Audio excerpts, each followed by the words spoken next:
Jai Hind to one and all. Today I am here with the 8th class SST. Yesterday we have discussed a lot about chapter number 30, that is of geography part, North America geographical features. We have discussed a lot about land surface of North America. Means we have discussed a lot about Western Cordilleras and Eastern Highland. Now our today's topic is today we are going to discuss about Central Lowland. Then we are going to discuss about climate, distribution of rainfall, natural vegetation and wildlife. So let's start. Our today's topic is the Great Central Plain. It is the land surface of, it is also the part of land surface of North America. Okay, you know very well that there are three major land surface of North America: the Western Cordilleras, the Eastern Highland, and the Central Lowland. We have discussed about these two yesterday. Now we are going to discuss about the Central Lowland. So let's start. The Central Plain lies between the Western Cordilleras and the Eastern Highland. हमने जो कल Western Cordillera और Eastern Highland पढ़ा था, उन दोनों के बीच में एक प्लेन है, ग्रेट प्लेन है, जिसको हम बोलते हैं द ग्रेट सेंट्रल प्लेन. ये ट्रायंगुलर इन शेप में कैसा है? ट्रायंगुलर है. The northern part of the great plain is occupied by the Canadian shield. ये जो ग्रेट प्लेन है, द ग्रेट सेंट्रल प्लेन है, इसका नॉर्थर्न पार्ट जो घिरा हुआ है वो कैनेडियन शील्ड से घिरा हुआ है. कैनेडियन शील्ड क्या है आगे आएगा. And the basin of the river Mackenzie, और इसके अलावा एक तो कैनेडियन शील्ड से घिरा हुआ और इसके अलावा वहां पर मैकेंजी रिवर की बेसिन है. Okay, while the central and southern part is a vast low. अब इसका जो सेंट्रल और सदर्न पार्ट है वो लो है, थोड़ा लोअर एरिया है, और वहां पर मिसिसिपी और मिसोरी रिवर का बेसिन है. Okay, the river basin is fertile soil. River basin की जो सॉइल है वो कैसी है? फर्टाइल है.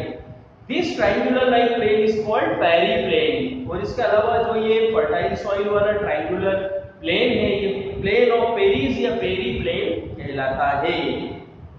The Canadian Shield is one of the oldest plain in the world. जो Canadian Shield है वो एक वर्ल्ड का सबसे पुराना प्लेन है, प्लेन एरिया है. You know very well what is mountain, plateau and plain.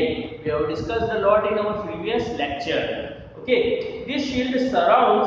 अब ये जो Canadian Shield है जो कि oldest प्लेन है वर्ल्ड का, ये सराउंड करता है हडसन बे से. हडसन बे इसके चारों तरफ फैला हुआ है. Okay, there are many lakes in this area. इस एरिया में बहुत सारे लेक है. Okay, south of the Canadian shield are 5 lake, great lakes. जो कैनेडियन शील्ड के साउथ में 5 बड़े लेक्स हैं जो स्वीट एंड फ्रेश वाटर के लेक हैं. जैसे कि उनके नाम है Superior, Michigan, Huron, Erie and Ontario. Okay, और जो फेमस नाइगरा फॉल है वो भी लेक ईरी और लेक ओंटारियो के बीच में ही स्थित है. The famous Saint Lawrence river link the lake to sea. इसके अलावा फेमस वहां की एक रिवर है सेंट लॉरेंस जो कि लेक से है उसको सी से लिंक करती है. ओके, जो कि वाटर ट्रांसपोर्ट के लिए काफी ज्यादा इंपॉर्टेंट है. ओके, अब हम बात कर लेंगे इन्फ्लुएंस ऑफ करंट की. कौन कौन से करंट से यहाँ का जो वेदर है वो इन्फ्लुएंस होता है. या नॉर्थ अमेरिका नॉर्थ अमेरिका के अंदर कौन कौन सा करंट आता है. आप लोगों को मालूम है समुद्र के अंदर एक जो मूवमेंट होती है उसको हम करंट कहते हैं. Okay, waves, tide and current, ये 3 तरीके की मूवमेंट्स होती है समुद्र के अंदर, और इससे वेदर के ऊपर काफी ज्यादा प्रभाव पड़ता है. तो हम यहाँ पर करंट के बारे में देखने वाले हैं कि नॉर्थ अमेरिका जो है वो कौन से करंट से इन्फ्लुएंस होता है. देखिए, वेस्ट की अगर मैं बात करूं तो पैसिफिक ओशियन का जो करंट है वो वेस्ट के अंदर इन्फ्लुएंस है ये. ओके, यदि मैं ईस्ट की बात करूं तो एटलांटिक ओशियन करंट से इन्फ्लुएंस है आपका नॉर्थ अमेरिका. इसके अलावा अगर मैं नॉर्थ की बात करूं तो आर्टिक करंट से इन्फ्लुएंस है. ओके, चलिए, और यहाँ की कुछ अगर रिवर्स की बात करें हम तो the Yukon, Columbia, Fraser, Colorado, ये सारी की सारी जो रिवर्स है ये फॉल होती है पैसिफिक ओशियन के अंदर. इसके अलावा मिसिसिपी, मसूरी, रियो ग्रेनेड, मिसिसिपी रिवर, ये सारी की सारी फॉल होती है गल्फ ऑफ मैक्सिको के अंदर. इसके अलावा जो अटलांटिक ओशियन है उसमें रिवर फॉल होती है वो मैकेंजी, चर्चिल और नेल्सन रिवर आर्टिक ओशियन में फॉल होती है। ओके, अब हम बात कर लेंगे यहाँ की क्लाइमेटिक कंडीशन। सेकंड हमारा पार्ट है क्लाइमेट। यदि मैं क्लाइमेट की बात करूँ तो देखिए इसके 4 फैक्टर है जो यहाँ के क्लाइमेट को इन्फ्लुएंस करते हैं। नॉर्थ अमेरिका के क्लाइमेट को इन्फ्लुएंस करने वाले जो फैक्टर है वो 4 है। First is the latitudinal expansion of continent. आप लोगों को मालूम है किसी जगह का भी लैटिट्यूडनल एक्सपांशन वो होता है वहाँ के वेदर को, वहाँ के सीजन को क्या करता है, इन्फ्लुएंस करता है। जैसे अगर हम इक्वेटर के अंदर हैं तो वहाँ पर गर्मी ज्यादा होगी क्योंकि वहाँ अर्थ की जो सन की जो रेज है वो डायरेक्टली पड़ रही है। यदि हम पोल्स पे हैं तो वहाँ पर गर्मी कम होगी क्योंकि जो रेज है वो स्लैंटिंग पड़ रही है। ओके, तो पहले हम इसी के बारे में डिस्कस कर लेते हैं। इसके बाद में सरफेस डाइवर्सिटीज, परमानेंट विंड और करंट, ये भी कुछ फैक्टर्स है जो कि वेदर को या सीजन को इन्फ्लुएंस करते हैं। पहले हम लैटिट्यूडनल एक्सपांशन की अगर हम बात करें तो North America extend from the tropics in south to subtropic in centre. देखिए नॉर्थ अमेरिका का जो सदर्न पार्ट है वो ट्रॉपिकल एरिया के अंदर है और जो इसका सेंट्रल पार्ट है वो सब ट्रॉपिकल एरिया के अंदर है। और इसके अलावा and south to the Arctic in the north, और इसके अलावा जो इसका नॉर्थर्न पार्ट है वो आर्टिक ओशियन के साउथ में लगा हुआ है। तो इस वजह से therefore the southern part is comparatively hot, तो इसलिए इसका सदर्न पार्ट है वो हॉट है और जो सेंट्रल पार्ट है वहां पर हॉट और कोल्ड दोनों टाइप्स का वेदर है। और जो नॉर्थर्न पार्ट है वो एक्सट्रीमली कोल्ड है, very cold. Okay, it has a very large variety of climate, most of the north America is in the temperate zone. तो इस तरीके से इन करंट की वजह से यहाँ पर जो मींस क्लाइमेट डाइवर्सिटीज है, लेकिन जो नॉर्थ अमेरिका का ज्यादातर पार्ट है वो टेम्परेट जोन के अंदर आता है। ओके, तो ये बात करी हमने यहाँ के लैटिट्यूडनल एक्सपांशन की और इससे होने वाले क्लाइमेटिक चेंजेसमेंट की। अब सेकंड पे हम बात करेंगे effect of surface diversities. Surface diversities की बात करते हैं।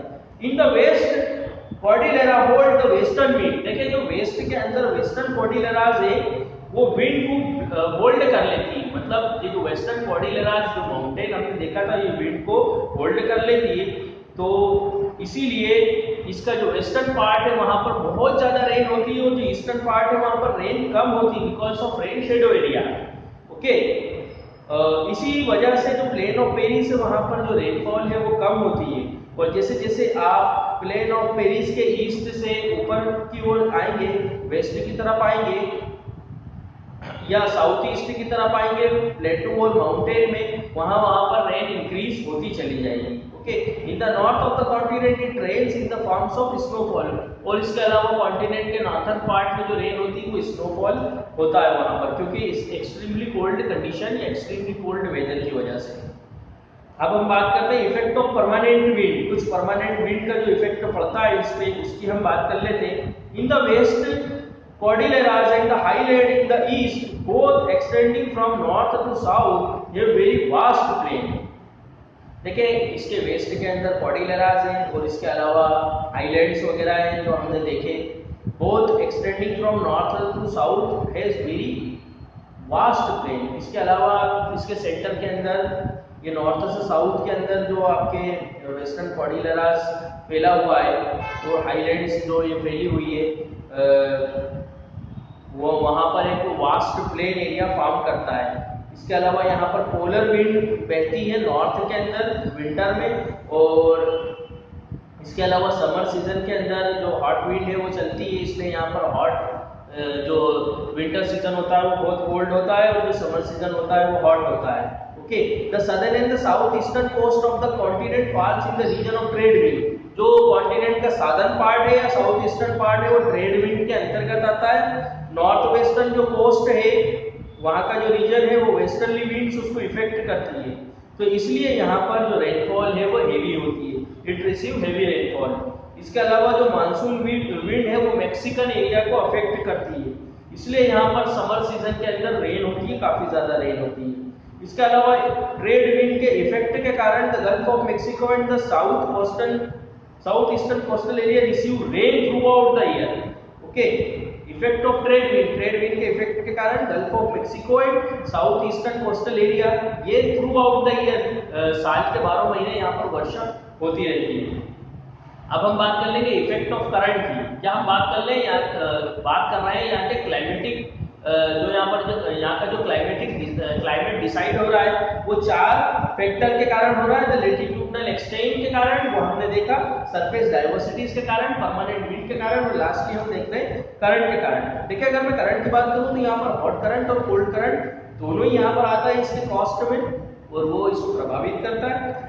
The Gulf Stream follow along the northeastern coast of the continent, and the Alaska current follows northwestern coast. देखिए अगर गल्फ स्ट्रीम करंट की मैं बात करूं तो यहाँ का जो साउथ ईस्टर्न पार्ट है, साउथ ईस्टर्न कोस्टल पार्ट है, वहां पर गल्फ करंट आता है। यदि अलास्का करंट की बात करूं तो जो नॉर्थ वेस्टर्न कोस्ट है वो वहां पर इफेक्ट करता है Alaska current. Because of the effect of these two current, the temperature near the coast does not dip very low. तो इन दो करंट के कारण जो यहाँ का कोस्टल एरिया का टेम्परेचर है वो बहुत लो नहीं जाता है, और कहीं ना कहीं उसमें कुछ रेंज भी होती है। इसके अलावा अगर हम the cold Labrador current pass by north eastern part, जो कोल्ड लेब्राडोर करंट है वो यहाँ के नॉर्थ ईस्टर्न पार्ट से होके गुजरता है।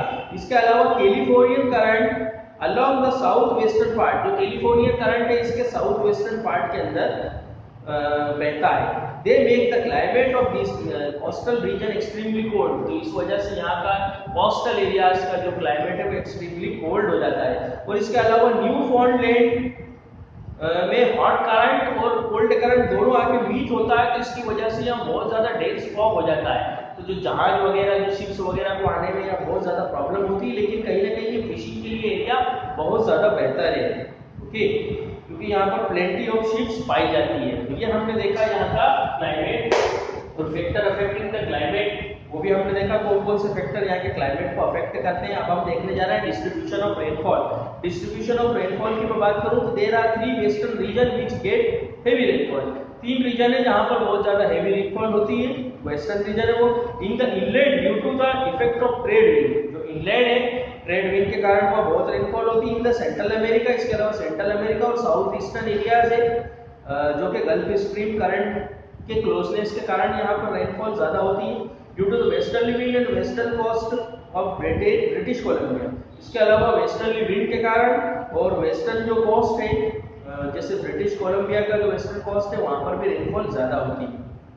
As we proceed from eastern coast to western area, यदि हम ईस्ट कोस्ट से वेस्टर्न एरिया में जाएंगे तो जो डिस्ट्रीब्यूशन ऑफ रेनफॉल है वो लो होता जाएगा, मतलब जो ईस्टर्न कोस्ट है वहां पर ज्यादा है, और जैसे जैसे हम वेस्ट की तरफ बढ़ेंगे तो जो डिस्ट्रीब्यूशन है रेनफॉल का वो कम होता जाएगा।